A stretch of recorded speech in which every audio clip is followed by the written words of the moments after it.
Hey everyone welcome back to a new video. আবারও একটা নতুন রান্না নিয়ে চলে এসেছি। তো চলুন আমরা দেখে নিই আমাদের রান্নাটা কি। ফুলকপি ডাটা চচ্চড়ি বানাতে প্রথমেই আমাদের লাগছে ফুলকপির ডাটা। এটা আমি প্রেসার কুকারে বয়েল করে নিয়েছি, পাতলা পাতলা করে কেটে 3টে সিটি দিয়ে দিয়েছি। একটা টমেটো, ফোড়নের জন্য লাগছে 5 ফোড়ন, বড়ি, ফুলকপি, আলু, গাজর, বিনস।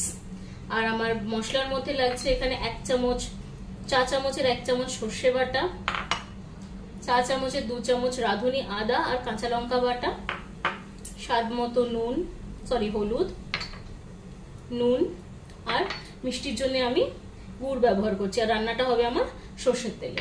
প্রথমে আমি কি করব, প্রথমে আমি বড়িটা ভেজে নেব। এখানে আমি অল্প একটু সর্ষের তেল দিয়ে দিচ্ছি। প্রথমে বড়িটা ভেজে তুলে রাখবো।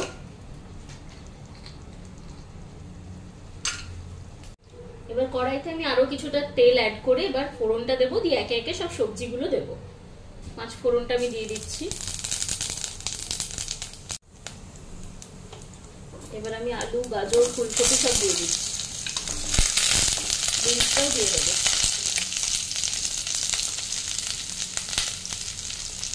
দিয়ে এটা ভালো করে ভেজে নেব। সবজিগুলো একটু ভাজা ভাজা হয়ে গেছে। এবার একে একে আমি বাকি জিনিসগুলো অ্যাড করতে থাকবো। এবার আমি দিয়ে দিলাম এই ফুলকপির ডাঁটাটা, যেটা আমি সেদ্ধ করে রেখেছিলাম। টমেটোটা দিয়ে দিচ্ছি। এবার নুন হলুদটা দেবো। নুনটা দিয়ে দিলাম, হলুদটাও দিয়ে দিচ্ছি, মিষ্টির জন্য গুড়টাও দিয়ে দিলাম। এবার ভালো করে কষিয়ে নেব।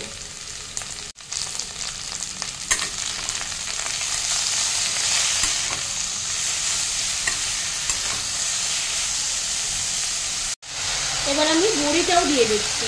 যেহেতু বড়িটা একটু সেদ্ধ হতে টাইম লাগবে, তাই বড়িটা দিয়ে দিচ্ছি।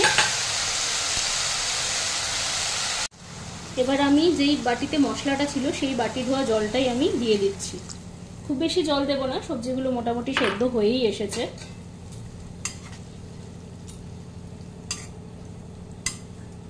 এই জলটা দিয়ে দিলাম। এবার এটা কিছুক্ষণ ফুটুক আর ঢাকা দিয়ে দেবো, যাতে সবজিগুলো সেদ্ধ হয়ে যায়।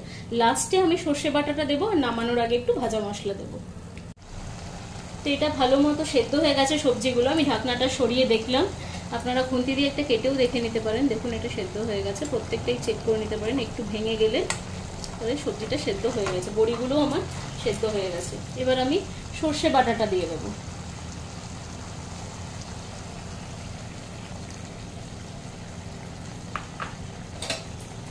সর্ষে বাটাটা দিয়ে খুব বেশিক্ষণ নাড়ানোর দরকার নেই, নাহলে সর্ষেটা কিন্তু তেতো হয়ে যেতে পারে।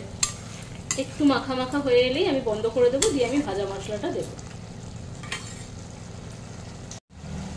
এবার আমি ভাজা মশলাটা দিয়ে দিচ্ছি। এটার মধ্যে আছে জিরে, মৌরি, শুকনো লঙ্কা। আমি শুকনো কলায় ভেজে নিয়ে এটাকে ভালো করে মিক্সিতে গ্রাইন্ড করে নিয়েছি।